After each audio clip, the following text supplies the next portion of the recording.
E aí, meus amores, tudo bem? Primeiro, olha a minha sobrancelha, porque agora já tá crescendo, mas o dia que eu fiz ficou muito maneiro. Agora tá crescendo aqui, mas se liga no desenho, muito estilo, né? 16 aninhos que eu tenho, né? Deve ser. Gente, hoje nós vamos falar de um tema bastante importante. Um tema que, na minha época de aluno, era estudado como descolonização da África. Hoje, não estuda-se mais assim, não. Aliás, na minha época era estudado como descolonização da África e da Ásia. Hoje nós falamos em processo de, ou melhor, luta pela libertação da África e da Ásia. E o que isso tem a ver, professor? Percebam, quando falamos em descolonização, dá a ideia de que quem colonizou, por boa vontade, por consciência própria, descolonizou. É uma história, uma maneira de contar a história que você vai, mais uma vez, dando a ideia de que o europeu é um bom moço. Mais uma vez você vai dar a ideia de que foi uma boa vontade europeia que fez ele sair da África e da Ásia. Esse processo, na verdade, não é uma descolonização, é uma luta de libertação. Então, atentem para essa diferença, tá? Luta de libertação, aqueles povos africanos e asiáticos lutaram contra a exploração e contra o domínio europeu. E para a gente entender isso, como que se deu, a gente tem que remontar, né? Saber que na época do imperialismo se intensificou a invasão europeia na África, mas, por exemplo, Portugal já tinha feito isso lá no século XV, XVI, na expansão marítima. E como que esse processo de descolonização, né, como eles chamavam, mas na verdade é de luta por libertação, como que esse processo ele foi acontecendo? São vários fatores que levaram a esse processo de luta de libertação. E eles estão inseridos num contexto de pós-Segunda Guerra Mundial. Primeiro de tudo, após a Segunda Guerra Mundial, a gente teve uma presença muito forte de africanos e asiáticos lutando nessa guerra. E esses caras, eles lutaram na guerra por um país que não é o deles. Quando voltam para o próprio país e se percebem mega explorados por esses colonizadores, eles pensam, pô, peraí, a gente lutou e continua sendo explorado. Então, um dos fatores era a experiência militar adquirida na guerra. O outro fator é o fator ideológico. O europeu estava na África e na Ásia baseado numa ideia de superioridade racial. E após a Segunda Guerra Mundial, com o Holocausto, essa ideia de que uma raça é superior a outra, o racismo, ele vai ser extremamente condenado pelo mundo. Então essa possibilidade de que existia uma raça superior a outra é jogada para escanteio. Então esse fator ideológico também vai ser importante para alavancar esse processo de luta, de libertação desses países. E além disso, o fator político. Que fator político é esse? Foi formada ao longo do tempo uma elite colonial. Essa elite de colonos, ela vai mandar seus filhos para estudar na Europa. E lá eles vão ter contato com ideias iluministas, né? Lá eles vão ter contato com ideias democráticas e eles vão voltar para os seus países da África e da Ásia cheio de ideias e cheios de vontade de transformar o mundo, de transformar o próprio país, né? Exemplo bom disso é o Mahatma Gandhi. Mahatma Gandhi, que a gente vai falar dele já já, um hindu, né?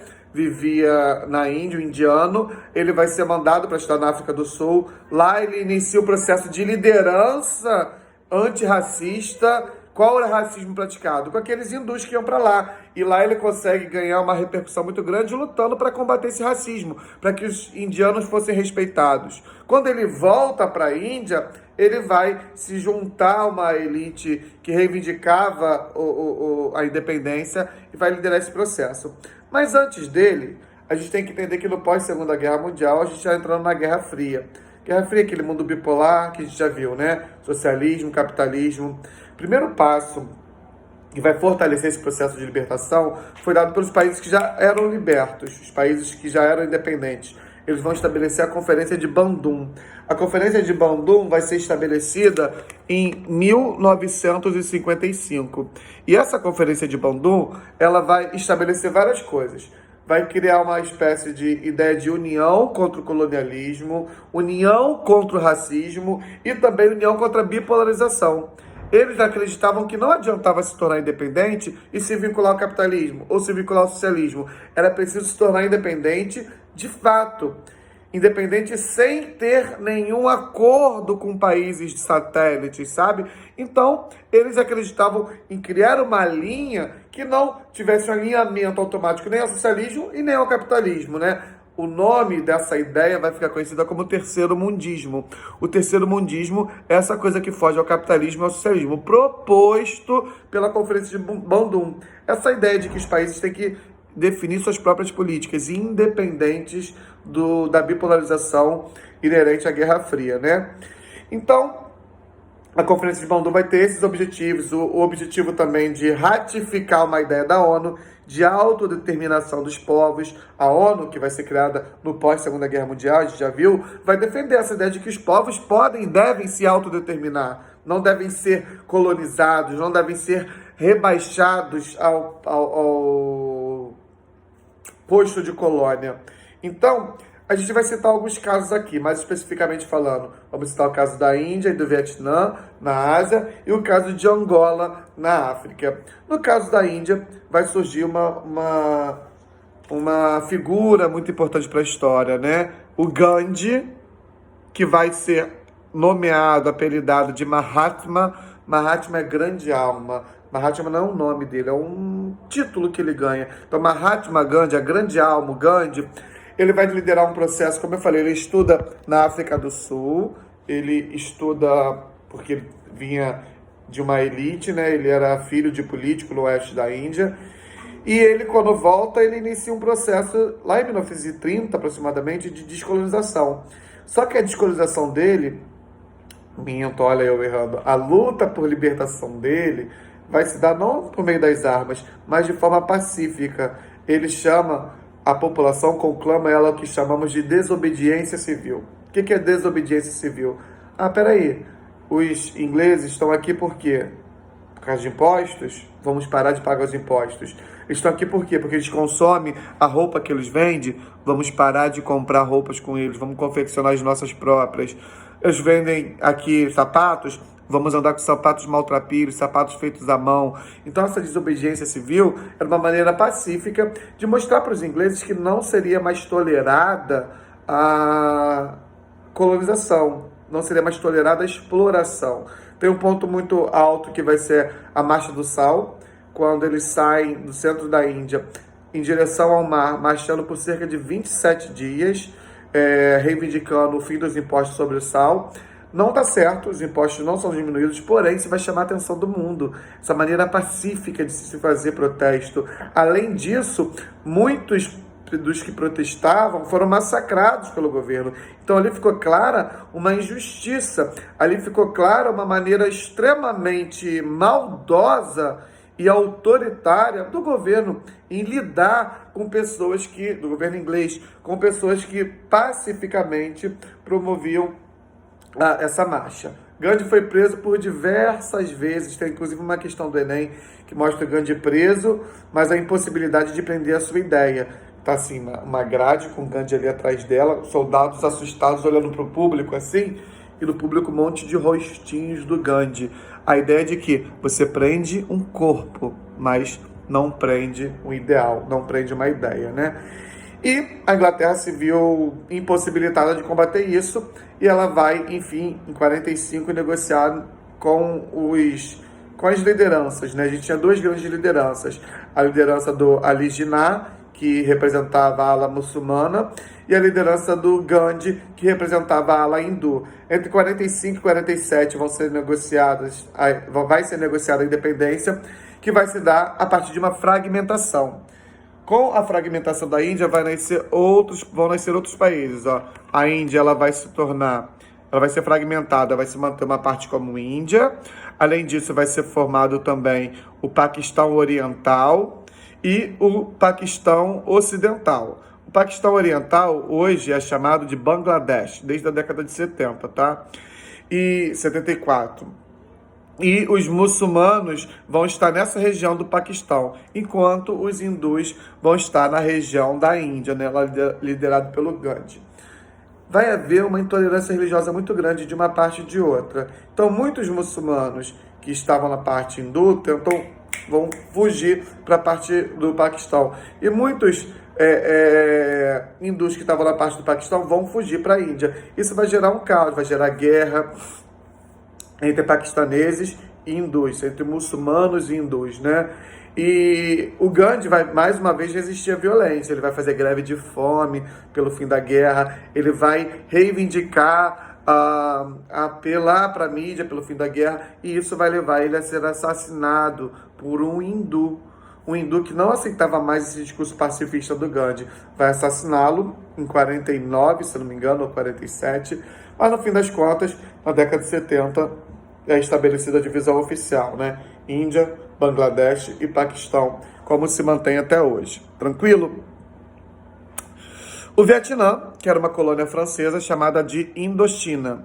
Essa colônia francesa, ela vai ser invadida pelo Japão na guerra, vai ser ocupada pelo Japão na guerra, e aí vai se formar uma resistência nacionalista chamada Viet Minh. E Viet Minh era liderado por um comunista chamado Ho Chi Minh. São parentes. Ho Chi Minh uma vez ficou preso, ele era um poeta também, né? Ele escrevia coisas muito lindas. Aí perguntaram a ele, jornalista, como você conseguiu escrever coisas tão lindas estando no caos de uma prisão? E ele respondeu, eu simplesmente desconsiderei a existência das paredes. Olha que ideia. O corpo estava preso, mas a mente estava bem livre, ele nem lembrava que tinha paredes e escrevia coisas lindas. E o Ho Chi Minh, ele vai liderar a expulsão dos japoneses, e após a expulsão dos japoneses, vai sair fortalecido dela, né? Só que a França, que estava ocupada, lembra, na Segunda Guerra pelos nazistas, que perde a Indochina para o Japão, reivindica novamente, essa mesma França que foi derrotada várias vezes na guerra, reivindica a posse sobre o Vietnã. Isso não vai ser aceito, os caras lutaram para expulsar os japoneses, né? Entre 46 e 54, 1946 e 54, vai haver uma guerra entre franceses e vietnamitas. Essa guerra vai chegar ao fim com a independência do Vietnã em 54, através da Conferência de Genebra. Conferência de Genebra, que vai determinar o fim do domínio francês sobre a região, também vai fragmentar o território. Vão ser criados o território de Laos, Camboja, Vietnã do Norte e Vietnã do Sul. Vietnã do Norte vai se chamar República Democrática Popular do Vietnã. E Vietnã do Sul vai se chamar Estado do Vietnã. O Sul tinha tendência capitalista e o Norte tinha tendência socialista. Daí a gente entra mais uma vez no contexto de Guerra Fria. Nessa ideia da Guerra Fria, esses países vão confrontar, né? Vietnã do Norte e Vietnã do Sul. Vai ser a guerra mais longa, a guerra em que se mais usou armas, até mais do que na Segunda Guerra Mundial. Tudo bem que ela vai de 61 a 75, 76 aproximadamente, né? Mas ainda assim, foram usadas muitas guerras. E essa guerra tem um fator muito importante, que vai ser a participação dos Estados Unidos. Os Estados Unidos participavam da guerra sob a alegação de que tinha medo de um efeito dominó. Ele temia que, a partir do momento em que o Vietnã se tornasse totalmente socialista, isso se espalhasse pela Europa. Pelo Oriente, pela Ásia. E aí, esse temor norte-americano faz com que a alegação desse temor, né? E também, batatinha, vocês querem? E também o fato de que os Estados Unidos teve um navio seu, lá no norte do Vietnã, na parte socialista, teve um navio que entrou em guerra com o navio do Vietnã, e esse navio acabou sendo afundado, eles argumentavam isso para invadir o Vietnã e ajudar o Vietnã do Sul. Porém, está por trás disso o interesse econômico, né? A indústria bélica fazia um lobby no Congresso, apoiava as manifestações em favor da entrada dos Estados Unidos nessa guerra para poder vender armas. Fato é, os Estados Unidos entram com tudo na guerra. Manda mais gente do que mandou para a Segunda Guerra Mundial. Só que ele não contava com a resistência dos Vietcongs. Os Vietcongs são aqueles que defendiam o socialismo, defendiam a parte norte, eles agiam no sul, defendendo a ideologia do norte. E, após anos e anos de guerra, os Estados Unidos vêm sendo derrotados por diversas vezes. Isso se dá não pelas armas, que os norte-americanos eram muito fortes, mas pelo conhecimento do território. Eles ficavam, os vietnamitas, os Vietcongs, ficavam camuflados, se escondiam, pegavam de surpresa, e derrotas e mais derrotas. E tinha um fator interessante, é que essa guerra ela foi transmitida ao vivo. Era uma guerra que o mundo tinha notícias dela ao vivo. E esse massacre, os Estados Unidos começa a apelar usando aquelas armas incendiárias, né? E várias comunidades inteiras são incendiadas. Isso vai ser transmitido, vai ser mostrado para o mundo. E a gente costuma dizer que o maior inimigo dos Estados Unidos nessa guerra não foi nem os próprios Vietcongs, foi a opinião pública. O americano, que tem muito orgulho de ser americano, estava envergonhado. E havia uma pressão muito grande. Olha todas as coisas, as atrocidades que eram feitas com o povo do Vietnã. Isso vai ser criticado pelos movimentos lá de contracultura, pelo movimento hippie, pelos os movimentos também que eram muito fortes na época, né, o pós-Martin Luther King, os movimentos negros. Então, os movimentos minoritários vão defender que os Estados Unidos não agem nessa guerra, né? Não se intensifique. E o governo norte-americano está em caos com a opinião pública. Daí, em 71, Richard Nixon começa o que chamamos de processo de vietnamização da guerra, ou seja, deixar que a guerra seja decidida entre os vietnamitas, não mais com interferência externa. No fim das contas, em 71 ele inicia esse processo, em 75 definitivamente tira suas tropas, em 76 o Vietnã do Norte vence a guerra, criando a República Socialista do Vietnã, que existe até hoje, né? Que lá é um socialismo de mercado, né? Gente, tá muito boa essa batata. Se eu pudesse, eu estava compartilhando com vocês. Olha que delícia. Prometo que quando as aulas voltarem, fazer batata frita pra gente. Voltando aqui, vamos falar agora de um país africano, Angola. Angola vai se libertar do domínio português numa revolução conhecida como, aliás, a revolução acontece em Portugal, né, como Revolução dos Cravos. Mas vamos entender esse contexto primeiramente. Portugal, desde o século XV e XVI, tinha domínios na África, como teve aqui na América por muito tempo. E isso vai, para a economia portuguesa, vai fazer uma grande diferença, correto? Vai fazer com que os portugueses acumulem ouro, acumulem mercado. Só que, como eu falei, o contexto do pós-guerra, do pós-holocausto, do século XX é outro.